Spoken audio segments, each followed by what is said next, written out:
Hey kids, have you ever had to answer a fill-in-the-blank question? You know, where you have a full sentence, but it doesn't make sense without filling in the blank word? Have you felt that way about God? Maybe you have all this information, but you're missing something? Well, today we're going to be talking about a man that felt that way. And we'll talk about Philip, who helped him out. Let's get started.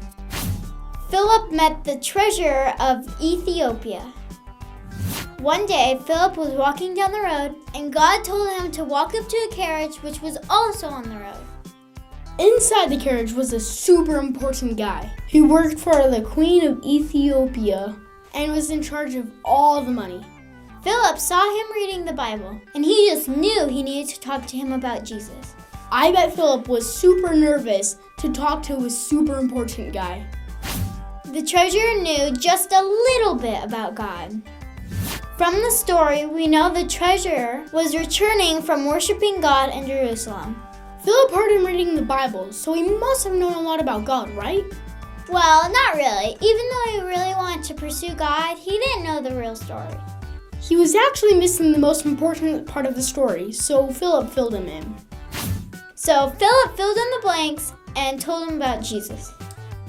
How cool is that? Let's take a look about how it happened. Memory verse. So beginning with the same scripture, Philip told him the good news about Jesus. So Philip saw what the treasurer was reading and showed him how it was pointing to Jesus. Philip filled in the blanks so the treasurer could understand who Jesus is and all he did for us. And here's a lesson we can learn from that story. Helping people pursue God starts with what they know. Think about the kids at your school that are like the treasurer. Maybe they know a little bit about God, but they don't know everything. Do you know the best way to help them? Fill in the blanks, like Philip did. Start with what they already know and help them see how Jesus can fit in that. It might be scary, but think of how scared Philip was. He was talking to a man that worked for the Queen. But he did it, and so can you. So kids, next time when you're talking to your friends about Jesus, be like Philip and fill in the blanks.